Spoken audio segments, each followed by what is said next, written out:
Hello प्यारे छात्रों, कैसे हो आप सभी। उम्मीद करता हूं आप सभी लोग स्वस्थ और मस्त होंगे। तो आज के इस वीडियो में हम आपको सामान्य हिंदी का ऑफिशियल मॉडल पेपर कराने वाला हूं, जो कि बच्चों बोर्ड द्वारा जारी किया गया है। जितने भी बच्चे 24 फरवरी को एग्जाम देने जा रहे हैं तो वीडियो को लास्ट तक जरूर देखना। इसमें आपकी समय विधि रहेगी 3 घंटे 15 मिनट और जो आपका पूर्णांक रहेगा वो आपका 100 का रहेगा। इसमें नोट करने की बात यह है कि जो प्रारंभ के 15 मिनट होते हैं वो आपको क्वेश्चन पेपर पढ़ने के लिए निर्धारित हैं, और जो आपका क्वेश्चन पेपर रहेगा 2 खंडों में रहेगा और दोनों खंडों के सभी प्रश्नों का उत्तर देना आवश्यक है। यानी कि जितने भी क्वेश्चन होंगे उनका उत्तर देना अनिवार्य है। तो सबसे पहले हम खंड का की बात करेंगे, जिसमें आपके 10 बहुविकल्पीय प्रश्न पूछे जाते हैं। यानी कि 5 आपके गद्य खंड से और 5 आपके पद्य खंड से पूछे जाते हैं। तो इसमें आपका पहला क्वेश्चन दिया है, इसमें बताया गया कि वासुदेव शरण अग्रवाल किसके लेखक नहीं है। यानी कि कौन सी रचना है जिसके लेखक वासुदेव शरण अग्रवाल जी नहीं हैं। फर्स्ट दिया है कल्पलता, या फिर कुटज, या फिर पृथ्वीपुत्र, या फिर माताभूमि। तो बच्चों आपको बताना है इसमें से कौन से हैं, यानी कि अग्रवाल जी हैं वो किस रचना के लेखक नहीं हैं। तो बच्चों कुटज जो रचना है उसके लेखक नहीं है अग्रवाल जी। कौन सी? कुटुस। तो इसमें आपका पहला राइट आंसर हो जाएगा।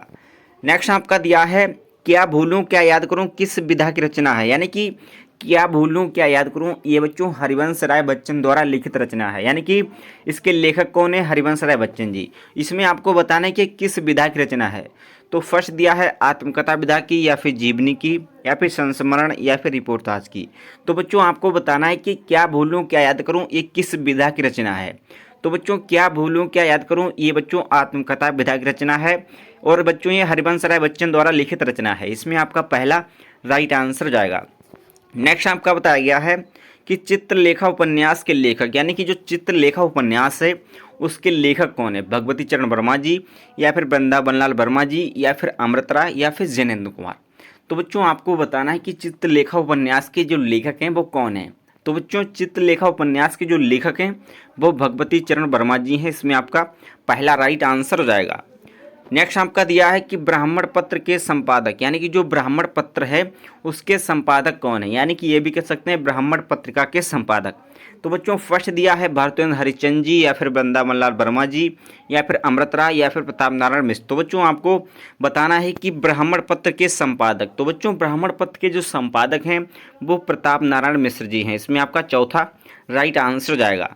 नेक्स्ट आपका दिया है कि सीकर एक जीवनी किस विधा की रचना है। यानी कि सीकर एक जीवनी जो रचना है वो किस विधा की है। फर्स्ट दिया है कहानी विधा की, या फिर जीवनी विधा की, या फिर संस्मरण विधा की, या फिर उपन्यास विधा की। तो बच्चों आपको बताना है कि सीकर एक जीवनी जो रचना, यानी कि जो विधा है वो रचना है वो किस विधा की रचना है। तो बच्चों सीकर एक जीवनी जो रचना है वो आपकी उपन्यास विधा की रचना है। इसमें आपका चौथा राइट आंसर हो जाएगा। नेक्स्ट आपका दिया है कि निम्न में से रामधारी सिंह दिनकर की रचना है। यानी कि इसमें से कौन सी रचना है जो दिनकर जी की है। फर्स्ट दिया है परशुराम की प्रतीक्षा, या फिर लहर, या फिर युगवाणी, या फिर अनक। तो बच्चों इसमें से आपको बताना है कि दिनकर जी की कौन सी रचना है। तो बच्चों इसमें आपका पहला राइट आंसर हो जाएगा। यानी कि परशुराम की प्रतीक्षा जो रचना है वो आपकी दिनकर जी की रचना है। ठीक है। नेक्स्ट आपका बताया गया है कि छायावाद की विशेषता है। यानी कि छायावाद युग की जो विशेषता है वो क्या है।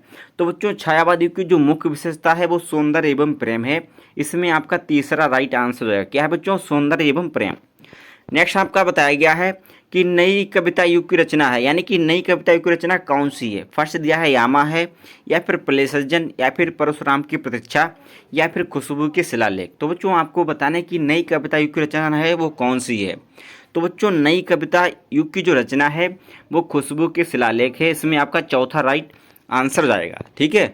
नेक्स्ट आपका बताया गया है कि निम्न में से किस समय सीमा को द्विवेदी युग के नाम से जाना जाता है। यानी कि ये जो समय सीमा है इसमें से किसको द्विवेदी युग के नाम से जाना जाता है। तो बच्चों 1900 से 1922 ईस्वी तक है, इसे हम द्विवेदी युग के नाम से जाने जाते हैं मिनिमम में। तो बच्चों इसका कोई निश्चित समय नहीं है, इसमें दिया गया है। ठीक है। तो इसमें आपको लगाना है तीसरा। ठीक है। नेक्स्ट आपका दिया है पंत को उनकी किस कृत के लिए ज्ञानपीठ पुरस्कार मिला था। यानी कि सुमित्रानंद पंत जी को उनकी किस कृत के लिए ज्ञानपीठ पुरस्कार मिला था। चिदम्बरा कृत के लिए, या फिर उर्वशी कृत के लिए, या फिर यामा के लिए, या फिर युगांत के लिए। तो बच्चों आपको बताना है कि सुमित्रानंदन पंत जी को उनकी किस कृत के लिए ज्ञानपीठ पुरस्कार मिला था। तो बच्चों वो कृत थी वो चिदम्बरा कृत थी आपकी। कौन सी? चिदम्बरा कृत की मतलब वजह से पंत जी को ज्ञानपीठ पुरस्कार मिला था। इसमें आपका पहला राइट आंसर हो जाएगा। तो बिल्कुल इसी तरह से आपको 10 बहुविकल्पीय प्रश्न देखने को मिलेंगे। फिर बात आती है तीसरे नंबर पर, जहाँ पर आपको गद्यांश पर आधारित निम्नलिखित प्रश्नों के उत्तर देने होते हैं, जो कि आपके 10 अंक के यहाँ से भी पूछे जाते हैं। ठीक है, जो आपका पैराग्राफ रहेगा इसी से। तो बच्चों इसमें आपके 5 क्वेश्चन दिए होंगे, इसी पैराग्राफ को पढ़कर आपको उत्तर देना है। सबसे पहले इसका आपको संदर्भ लिखना है, फिर रेखाचित्र अंश की व्याख्या करनी है, यानी कि जहाँ तक की अंडरलाइन है वहाँ तक की अपने शब्दों में व्याख्या करनी है। फिर 3 क्वेश्चन इसी पैराग्राफ से रिलेटेड आपको देखने को मिलेंगे और आपको पढ़कर उन्हीं का उत्तर दे देना है। ठीक है, अगर आपको एक नहीं भी आ रहा है तो अथवा में भी दिया होता है। ठीक है, अथवा वाला भी कर सकते हैं, किसी एक का करना है, इसमें भी सेम पैटर्न रहेगा। ठीक है, फिर बात आती है पद्यांश पर आधारित निम्नलिखित प्रश्नों के उत्तर देने होते हैं। ये भी बच्चों आपका 10 अंक का पूछा जाता है। इसमें भी आपको उसी पैटर्न के आधार पर पहले आपको संदर्भ लिखना है, फिर रेखाचित्र अंश की व्याख्या, फिर 3 जो क्वेश्चन होंगे वो इसी पैराग्राफ से रिलेटेड होंगे, उनका आपको उत्तर देना है। ठीक है, अथवा में भी इसमें भी दिया होता है, आपको चांस मिल जाता है, इसमें भी आपको सेम पैटर्न रहेगा। वही बच्चों आपका रहता है, इसमें बताया गया कि निम्नलिखित किसी एक लेखक का साहित्यिक जीवन परिचय देते हुए उनकी प्रमुख रचना का उल्लेख करना है। तो किसी भी एक लेखक का जीवन परिचय देते हुए उनकी प्रमुख रचना का उल्लेख कर देना है। आपको 5 नंबर यहाँ से मिल जाएंगे, 3 में से किसी एक का लिखना है। फिर बात आती है किसी कवि का जीवन परिचय देते हुए उनकी प्रमुख रचना का उल्लेख करना है। एक लेखक का लिखना है, एक कवि का लिखना है, यानी कि 5 नंबर वहाँ से मिलेंगे, 5 यहाँ से मिलेंगे, तो आपको 10 नंबर के जीवन परिचय देखने को मिलेंगे। फिर बात आती है 6 नंबर पर, जहाँ पर आपको बहादुर पंचलाइट कहानी का उद्देश्य पर प्रकाश डालना होता है, अथवा में भी दिया होता है ध्रुव यात्रा कहानी की कथावस्तु अपने शब्दों में लिखना होता है। तो जो बच्चों कहानी आपको आ रही है वो आप लिख कर सकते हैं, 5 नंबर की कहानी आपको मिलती है देखने को। फिर 7 नंबर बात आती है, जहाँ पर आपको स्वपठित काव्यखंड के आधार पर किसी एक खंड के प्रश्न का उत्तर देना होता है, यानी कि इसमें आपके 6 क्वेश्चन पूछे जाते हैं। जो क्वेश्चन आपने पढ़ा है, जो आपके स्कूल में पढ़ाया गया है, जो आपके ज़िले में आता है, उसी को पढ़कर आपको उसी के आधार पर प्रश्न का उत्तर दे देना है। 5 नंबर आपको यहाँ से मिल जाएंगे। ठीक है, देख सकते हैं आप 6 क्वेश्चन दिए हैं।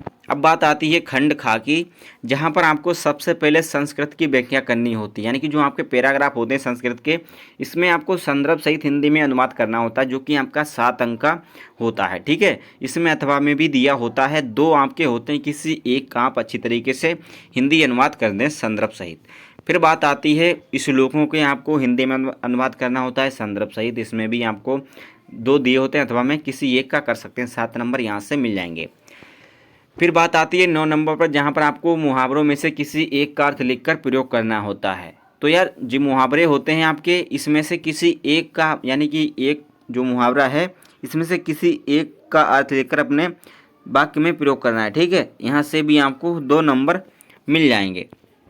फिर बात आती है 10 नंबर पर, जहाँ पर आपको अपठित गद्यांश को पढ़कर, यानी कि जो आपने कभी भी नहीं पढ़ा होगा ना कभी देखा होगा, अपठित जो आपसे यानी कि बिना पढ़ा हुआ, जैसे अनसीन पैसेज आता है इंग्लिश में, वैसे ही आपको हिंदी में देखने को मिलेगा। 5 नंबर यहाँ से मिल जाएंगे। फिर बात आती है 11 नंबर पर, जहाँ पर आपको पूछा जाता है शब्द युग्मों का सही अर्थ चयन करके लिखना है, यानी कि जो शब्द युग्म हैं उनका सही अर्थ चयन करके आपको लिखना है। तो बच्चों सुत और सूत जो होता है उसको आपको क्या बताना है, शब्द युग्म बताने। तो बच्चों सुत माने जो होता है वो होता है आपका सारथी, और जो सूत होता है वो आपका पुत्र होता है। तो इसमें जो आपका राइट आंसर हो जाएगा पहला वाला, यानी कि पुत्र और सारथी, सुत माने पुत्र, सूत माने सारथी, तो इसमें आपका पहला राइट आंसर हो जाएगा। नेक्स्ट आपका दिया है अम्बुधि और अम्बुज। तो बच्चों अम्बुधि जो होता है वो आपका होता है समुद्र, अम्बुज जो होता है वो आपका कमल, जैसे अम्बुज पंकज सरोज जलज, जो आपका होता है कमल का पर्यायवाची होता है, शब्द युग्म होते हैं। तो इसमें आपका बी वाला हो जाएगा। ठीक है, बी वाला आपका राइट आंसर हो जाएगा। नेक्स्ट आपका दिया है निम्नलिखित शब्दों में से किसी एक शब्द के 2 अर्थ लिखने हैं, यानी कि जो आपके ये आपके 4 अर्थ हैं, इसमें से किसी एक शब्द के 2 अर्थ यानी कि पर्यायवाची लिखने हैं। नाग के लिख सकते हैं आप, सर्व लिख सकते हैं, नागेश्वर लिख सकते हैं, धरती के लिख सकते हैं, माँ लिख सकते हैं धरती की, वसुंधरा का लिख सकते हैं, गौ का लिख सकते हैं। ठीक है, तो आपका दिया है कि निम्नलिखित वाक्य में से किसी एक शब्द का चयन करके लिखना है, यानी कि जो आपका वाक्य दिया है जो नेत्र के सामने ना हो उसे क्या कहेंगे। तो बच्चों नेत्र के सामने ना हो तो उसे अप्रत्यक्ष कहेंगे, और नेत्र के सामने हो, आपको यहाँ पर जल्दीबाजी नहीं करनी है। यहाँ पर पूछ भी दिया जाता है कि जो नेत्र के सामने हो, तो आप ना भी पढ़ लेना, हो भी पढ़ लेना, यहाँ पर क्या है जल्दीबाजी नहीं करनी। तो आपको लगाना, अगर यहाँ पर ना नहीं दिया हो तो उसे हम नेत्र समूह कहेंगे, अगर ना दिया हो तो अप्रत्यक्ष कहेंगे। ठीक है, इसमें आपका बी वाला राइट आंसर हो जाएगा। नेक्स्ट दिया है जीने की इच्छा रखने वाला व्यक्ति क्या कहलाता है। तो बच्चों जीने की इच्छा रखने वाला व्यक्ति जिजीविषा कहलाता है, इसमें आपका डी वाला राइट आंसर हो जाएगा। नेक्स्ट आपका दिया है कि निम्नलिखित में से किन्हीं दो शब्द यानी कि जो वाक्य उनको शुद्ध करके लिखना है, 2 नंबर यहाँ पर आपको मिल जाएंगे, यानी कि थोड़ी सी मिस्टेक होती है वो आपको सही करके लिख देना है। फिर बात आती है 12 नंबर पर, जहाँ पर आपको ठोस नंबर होते हैं जो कि हर बार एग्जाम बोर्ड में पूछे ही जाते हैं। हास्यरस अथवा संघर्ष का स्थायी भाव के साथ उदाहरण परिभाषा लिखनी है। फिर आपको रूपक अथवा भ्रांतिमान अलंकार का लक्षण व उदाहरण लिखना है। फिर चौपाई अथवा कुंडलियाँ छंद का मात्रा सहित लक्षण व उदाहरण लिखने हैं, यानी कि इसमें से अथवा दिया है किसी एक को करना है। ठीक है, श्रृंगार या फिर हास्यरस या फिर श्रृंगारस इसमें से किसी एक का करना है। रूपक अथवा भ्रांतिमान अलंकार में से किसी एक का करना है। चौपाई अथवा कुंडलियाँ छंद मात्रा इसमें से किसी को एक करना है। 6 नंबर यहाँ से आपको मिलेंगे। फिर बात आती है 13 नंबर पर, जहाँ पर आपको बैंक में व्यवसाय हेतु ऋण की मांग करते हुए आपको आवेदन या प्रार्थना पत्र लिखना पड़ता है, वो आपको लिखना है। फिर आपको मोहल्ले में फैली गंदगी की तरफ अथवा में दिया है जिला अधिकारी का ध्यान आकर्षित कराने के लिए आवेदन पत्र या प्रार्थना पत्र, तो बच्चों यहाँ पर प्रार्थना पत्र लिखना है। फिर 14 नंबर पर आपका लास्ट बच्चा है, जहाँ पर आपको भाषा शैली में आपको निबंध पहुँचा जाता है अपनी भाषा शैली में। 4 दिए हैं, किसी एक का कर सकते हैं, पर्यावरण प्रदूषण या फिर आतंकवाद समस्या और समाधान, मेरे प्रिय कवि, यानी कि जो आपके प्रिय कवि हैं उनके बारे में आप लिख सकते हैं। विज्ञान की देन, यानी कि जो विज्ञान की देन है वो क्या क्या है इसके बारे में आपको बताना है, जो कि आपके 9 नंबर यहाँ से मिल जाएंगे। तो आई होप आपको अगर वीडियो अच्छी लगी तो लाइक करें, चैनल पर नए तो सब्सक्राइब करना ना भूलिएगा। जब तक के लिए जय हिंद, मिलते हैं नेक्स्ट वीडियो में।